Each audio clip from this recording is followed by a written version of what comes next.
Right breaking చూస్తున్న మహారాష్ట్రలో parliament ఎన్నికల్లో తెలంగాణ మహారాష్ట్ర సరిహద్దు గ్రామాల ప్రజలు తమ ఓటు హక్కును వినియోగించుకున్నారు. మొదటి విడతలో ఇవాళ మహారాష్ట్రలో వచ్చే నెల 13న తెలంగాణలో ఎన్నికలు జరగనున్నాయి. అయితే సరిహద్దు వివాదాస్పద గ్రామాల్లోని ప్రజలకు తెలంగాణతో పాటు మహారాష్ట్రలోనూ ఓటు హక్కు ఉంది. ఎటు వేసినా ఒకేసారి ఓటు హక్కు వినియోగించుకోవాలని ఎన్నికల కమిషన్ స్పష్టమైన ఆదేశాలు జారీ చేసింది. ఈ విషయంపై కలెక్టర్ ఆదేశాల మేరకు మండల అధికారులు సిబ్బందితో ప్రజలకు అవగాహన కల్పిస్తూ ప్రచారం నిర్వహించారు. మరి సరిహద్దు గ్రామాల ప్రజలు ఎక్కడ ఓటేస్తారనేది ఇప్పుడు ఆసక్తికరంగా మారింది. 12 సరిహద్దు గ్రామాల్లో మొత్తంగా 3,357 మంది ఓటర్లు ఉన్నారు. వారి కోసం 5 పోలింగ్ కేంద్రాలు ఏర్పాటు చేశారు. ఇప్పుడు ఓటేసిన వారు మళ్ళీ మే 13న తెలంగాణలో ఓటేసే అవకాశం లేకుండా అధికారులు పకడ్బందీగా చర్యలు చేపట్టారు.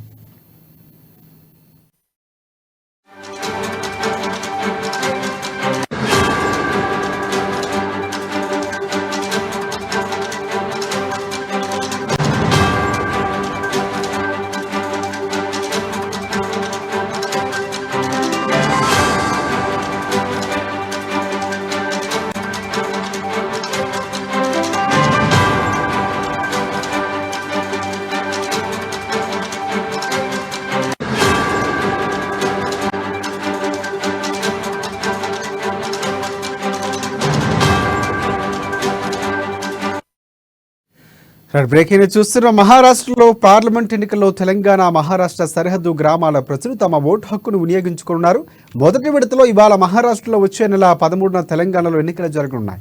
అయితే సరిహద్దు వివాదాస్పద గ్రామాల్లోని ప్రజలకు తెలంగాణతో పాటు మహారాష్ట్రలోనూ ఓటు హక్కు ఉంది. ఎటు వేసినా ఒకేసారి ఓటు హక్కు వినియోగించుకోవాలని ఎన్నికల కమిషన్ స్పష్టమైన ఆదేశాలు జారీ చేసింది. ఇక విషయంపై కలెక్టర్ ఆదేశాల మేరకు మండల అధికారులు సిబ్బందితో ప్రజలకు అవగాహన కల్పిస్తూ ప్రచారం నిర్వహించారు. మరి సరిహద్దు గ్రామాల ప్రజలు ఎక్కడ ఓటేస్తారన్నది ఇప్పుడు ఆసక్తికరంగా మారింది.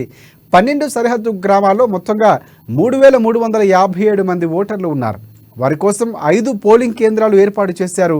ఇప్పుడు ఓటు వేసిన వారు మళ్ళీ మే 13న తెలంగాణలో ఓటేసే అవకాశం లేకుండా అధికారులు పకడ్బందీగా చర్యలు చేపట్టారు. ఈ అంశానికి సంబంధించి పూర్తి అప్డేట్స్ అందించేందుకు మంచిర్యాల నుంచి మా ప్రతినిధి నరేష్ మనకి ఫోన్ లైన్లో సిద్ధంగా ఉన్నారు. ఎస్ నరేష్, చెప్పండి. Thank you Rajasekhar. ఇటు మహారాష్ట్రలో నేడు ఎన్నికలు జరుగుతున్నటువంటి నేపథ్యంలో తెలంగాణ మహారాష్ట్ర సరిహద్దు ప్రాంతంలో ఉన్నటువంటి కుమ్రంభీం జిల్లా 12 గ్రామాలకు సంబంధించిన ప్రజలు తమ ఓటు హక్కును వినియోగించుకుంటున్నారు. అయితే మొదటి విడతలో మహారాష్ట్రకు సంబంధించి ఆ రాష్ట్రంలో అసెంబ్లీ ఎన్నికలు కూడా ప్రారంభమయ్యాయి. మరి దీనికి సంబంధించి సరిహద్దు గ్రామాల్లో ఉన్నటువంటి 12 గ్రామాల ప్రజల్లో ఇటు తెలంగాణతో పాటు మహారాష్ట్రలో కూడా ఓటు హక్కును కలిగి ఉన్నారు. గత 35 ఏళ్ల క్రితం నుంచి దీనికి సంబంధించిన వివాదాస్పద గ్రామాలు ఈ సమస్య పరిష్కారం కాకుండా ప్రస్తుతం అలాగే కొనసాగుతుంది. దీనికి సంబంధించినటువంటి సమస్య అనేది ప్రస్తుతం హైకోర్టు నుంచి సుప్రీంకోర్టు పరిధిలో ఉండడంతో దీనికి సంబంధించి ఎలాంటి నిర్ణయం తీసుకోకుండా కేంద్ర ప్రభుత్వం కూడా ఇటు దృష్టి సారించలేదు. అయితే ప్రస్తుతం కుమ్రంభీం జిల్లా పరిధిలో ఉన్నటువంటి 12 కేరమేరి మండలంలో ఉన్నటువంటి 12 గ్రామాలకు సంబంధించినటువంటి ప్రజలు ఇటు ఓటు హక్కు వినియోగించుకునేందుకు మహారాష్ట్రకు సంబంధించినటువంటి పోలింగ్ సిబ్బంది కూడా తరలి వచ్చి పోలింగ్కు అన్ని ఏర్పాట్లు పూర్తి చేశారు. దీనికి సంబంధించిన ఎలాంటి అవాంఛనీయ సంఘటనలు చోటు చేసుకోకుండా పూర్తి స్థాయి ఏర్పాట్లు కూడా చేశారు. కుమ్రంభీం జిల్లాలోని కేరమేరి మండలంలో ఉన్నటువంటి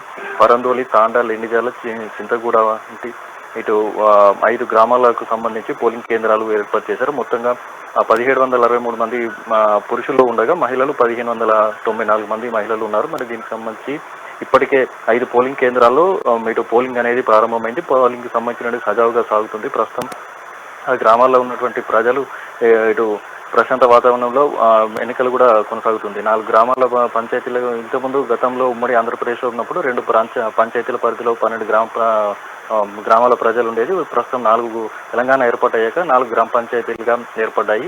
వివాదాస్పద గ్రామాలు ఇటు మహారాష్ట్రలోని రాజూర్ అసెంబ్లీ నియోజకవర్గ పరిధిలోకి, ఇటు తెలంగాణ రాష్ట్రంలో ఉన్నటువంటి ఆసిఫాబాద్ నియోజకవర్గ పరిధిలోకి వస్తాయి. అయితే ప్రస్తుతం ఈ 12 గ్రామాల ప్రజలకు సంబంధించి ఇటు మహారాష్ట్రలో ఓటు హక్కు కలిగి ఉన్నారు, ప్రస్తుతం తెలంగాణలో కూడా ఓటు హక్కు కలిగి ఉన్నారు. గతంలో 2 రాష్ట్రాల్లో ఎన్నికలు జరిగినప్పుడు కూడా వీళ్ళు వారి ఓటు హక్కును అటు 2 రాష్ట్రాలకు సంబంధించిన అసెంబ్లీ ఎన్నికల్లో కూడా పాల్గొని వాళ్ళ ఓటు హక్కు కూడా వినియోగించుకున్నారు. అయితే ప్రస్తుతం మాత్రం 24 రోజుల వ్యవధి మాత్రమే ఉండడంతో ఇటు ఒకేసారి ఎన్నికల్లో ఓటు హక్కు కలిగి ఉండే ఓటు హక్కులో పాల్గొనేయాలని చెప్పేసి జిల్లా కలెక్టర్ ఇటు ఎన్నికల కమిషన్తో పాటు జిల్లా కలెక్టర్ కూడా స్పష్టమైనటువంటి ఆదేశాలు జారీ చేసిన నేపథ్యంలో ప్రస్తుతం ఇటు మహారాష్ట్రలో జరిగేటటువంటి అసెంబ్లీ ఎన్నికల్లో ప్రజలు తమ ఓటు హక్కును వినియోగించుకుంటున్నారు. మొత్తంగా చూసుకుంటే ఇటు మరి రాబోయే ఇప్పుడు పార్లమెంట్ ఎన్నికల్లో మరి ఓటు హక్కు వినియోగించుకునే అవకాశం లేకుండా పోయిందని చెప్పేసి ప్రస్తుతం ఇక్కడ చర్చ జరుగుతుంది. మరి దీనికి సంబంధించి ఇప్పటికీ ఎన్నికల కమిషన్ ఆదేశాలను మాత్రం స్పష్టంగా పోలింగ్ అధికారులతో పాటు ఇటు పోలీసులు కూడా ఇటు ఎన్నికల తెలంగాణ అధికారులు కూడా పాటిస్తున్నారు. మరి దీనికి సంబంధించి రాబోయే తెలంగాణలో జరిగే పార్లమెంట్ ఎన్నికల్లో మరి పాల్గొంటారా లేదా అనేటువంటిది ఇంకా ఎన్నికల కమిషన్ నుంచి పూర్తి ఉత్తర్వులు వెలువడినటువంటి నిర్ణయం పైన ఆధారపడి ఉందని చెప్పేసి చెప్తున్నారు.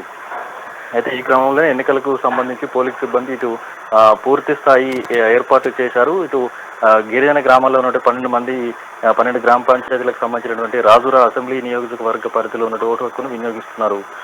Rajasekhar. Right thank you. Thanks for updates Naresh.